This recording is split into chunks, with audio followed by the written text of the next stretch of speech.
কাৰ আশীৰ্বাদত নগৰবেৰাৰ জামলাই ইছলামপুৰৰ জনবসতি এলেকাত চলিছে বৃহৎ ইটাভাটা গ্ৰাফিক্স।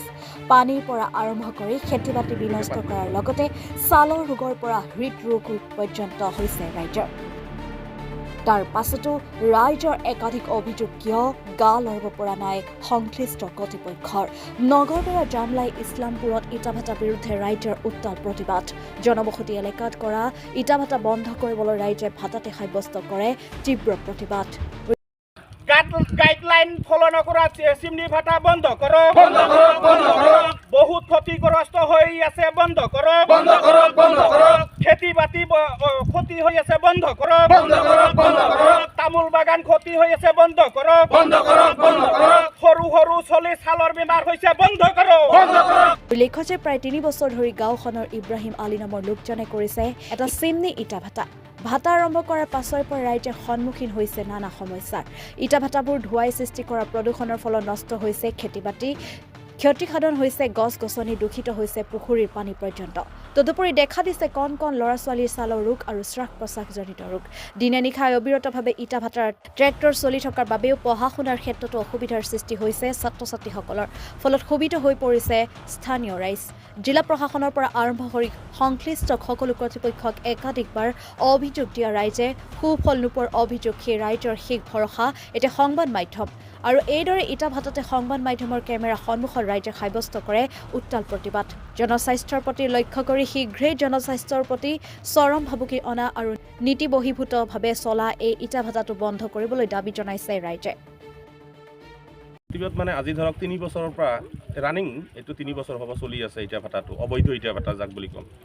আৰু এই ইটাভাটাৰ পৰা আমাৰ সমাজত বহুতো ক্ষতি হৈছে। 1 নম্বৰ ক্ষতি আমাৰ সৰু সৰু ল'ৰা ছোৱালীবিলাকৰ ছালৰ বেমাৰ, লগতে এই মোৰ মাতটো নিশ্চয় শুনি পাই আছে, হাঁপানীৰ নিচিনা হৈ আছে, মাতিব নোৱাৰোঁ, এনেকুৱা বৃদ্ধ মানুহৰ মানে উশাহ নিশাহৰ মানে হেৰি হৈ আছে অসুবিধা। প্লাছ আপোনাৰ যিবিলাক আমাৰ ওচৰে পাঁজৰে, আমি যিহেতু খেতিয়ক মানুহ, আমাৰ ওচৰে পাঁজৰে যিবিলাক বাগান আছে, তামোল বাগানেই হওক বা মাকৈ খেতিৰ হেৰিয়ে হওক বা ধান খেতিৰ হেৰিয়ে হওক, এইবিলাক চব মৰি গৈ আছে।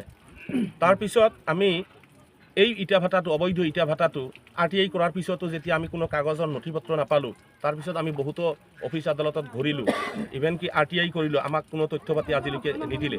তাৰপিছতো এনেকৈ মানে অহৰহ ট্ৰেক্টৰ দি মানে কোনো হেৰি নোহোৱাকৈ মানে দিনে ৰাতি অহৰহ মাটি কাটি পুখুৰী সদৃশ গাঁত খান্দি আছে। তো আমি বিচাৰোঁ কি আমি ইয়াত আজি ধৰ্ণা দিয়াৰ একমাত্ৰ উদ্দেশ্য হ'ল চিমনি ইটাভাটাটো অবৈধ, যিটো সমাজৰ মাজত অবৈধভাৱে ইটাভাটাটো চলি আছে, এইটো বন্ধ হ'ব লাগে। কৰ্তৃপক্ষলৈ আমাৰ এইটোৱে আহ্বান, কাৰণ আমি হাৰ মানিছোঁ প্ৰত্যেকটা দপ্তৰে ঘূৰি পেলাই কোনো মানুহেও মানে কোনো এটা অফিচ আদালতৰ পৰা আমি কোনো এটা সঠিক হেৰি পোৱা নাই। এয়া আপোনালোকে চাব পাৰে, প্ৰত্যেকটা হেৰিয়াতে আমি ইয়াত হেৰি কৰিছোঁ। অভিযোগ দিয়াৰ পাছতো আপোনালোকে কোনো সুফল পোৱা নাই। এই যে আপোনালোকে কৈছে যে অবৈধ ইটাভাটা, কিয় কৈছে এই অবৈধ বুলি?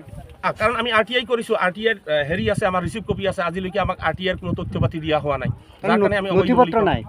এতিয়া নথি পত্ৰ আছে নে কৰ্তৃপক্ষই যিহেতু আমাক দিয়া নাই, আমি RTI কৰাৰ পিছতো তেতিয়াহ'লেতো আমি অবৈধ বুলিয়ে ক'ম। কি বিচাৰে আপোনালোকে? চাৰ্টিফিকেট আছে নাই? পলিউশ্যনৰ আমি পলিউশ্যন অফিচতো হেৰি কৰিছিলোঁ, কিন্তু আমাক যোৱাকালি পৰ্যন্ত কৈছে নাই, পলিউশ্যনৰ হেৰি দিয়া হোৱা নাই যোৱাকালি পৰ্যন্ত।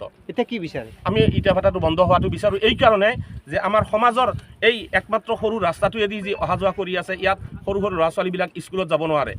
সৰু সৰু ল'ৰা ছোৱালীবিলাকৰ মানে ছালৰ বেমাৰ, খজুৱতি, আপোনালোকে চাব মানে কঁকালৰ তলত এইবিলাক খজুৱতি ভৰি গৈছে, হাতৰ হেৰিবিলাকত খজুৱতি ভৰি মানে ক'ব লগা হৈছে আজি 2 বছৰ ধৰি ভাটাটো মানে অবৈধভাৱে চলি আছে। আমি মানে জানা নাছিলোঁ, যেতিয়া আমি গাইডলাইনটো ফ'ল' কৰিলোঁ তেতিয়া আমি কমপ্লিট জানিলোঁ যে অবৈধ।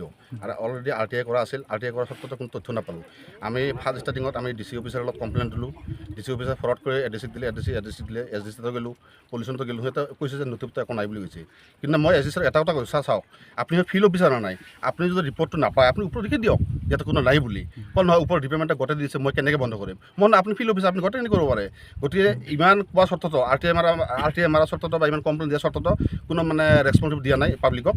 তো গতিকে মোৰ এটাই অনুৰোধ, ভাটাটো অবৈধ ভাটা যেনেকৈ হওক বন্ধ হ'ব লাগে, তো এইখনে বন্ধ হ'ব লাগে। আজি এই ভাটাৰ যিটো ক'লা হেৰিটো পৰি আছে, তাত ধান খেতি চবটো নষ্ট হৈ আছে। আল্টিমেটলি এই টিউবৱেলৰ পানীটো পৰি এই টিউবৱেলৰ পানীখিনি খাই সৰু সৰু ল'ৰা ছোৱালীৰ ছালৰ বেমাৰ হৈ আছে। আৰু আপোনালোকে চাইছে মোৰ চলিটো কেনেকুৱা হৈ আছে।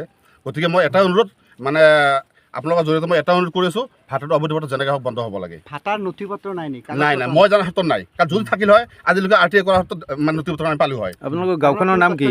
এইটো ইছলামপুৰ ইছলামপুৰত হয়। মাটি RTI কৰাৰ পিছত আপোনালোক কোনো নথি পত্ৰ পোৱা নাই ইমানখিনি অভিযোগ দিয়াৰ পাছতো একো ব্যৱস্থা নাই কোনো ব্যৱস্থা নহ'ল কাৰণটো কি হ'ব? এতিয়া কাৰণটো মই এটা মানে এতিয়া ক'ব নোখোজিছিলোঁ আৰু ক'ম এতিয়া মানে মনৰ আৱত ক'ব লগা হৈছে কাৰণ ইমান দিন কমপ্লেইন কৰাৰ স্বত্তেও কোনো নথি পত্ৰ নাপালোঁ বা কোনো ৰেচপন্স নিদিলে পাব্লিকক কাৰণ মই এটা ভাবোঁ আমি গাঁওবোৰকো দিছিলোঁ যিটো সেই গাঁও প্ৰধান তাতো মানে কৰ্তব্য আছিলে মই এটা ভাবোঁ সিহঁতে মানে চিয়ৰ হোল্ডাৰ আছে নেকি মোৰ মনোভাৱ এনেকুৱা মানে আহি যায় ধনৰ লেনদেন আছে যেনে নহওক মানে মনত এনেকৈ আনি যায় যদি আহি নাগেল হয় তেনেহ'লে সিহঁতে আল্টিমেটলি সিহঁতে ইনকুৱাৰী কৰিলে হয় আজিলৈকে ইনকুৱাৰী কিয় নকৰিলে খুন্দলিৰ পৰা চাহানুৰ ইছলামৰ ৰিপৰ্ট ট্ৰুথকাষ্ট।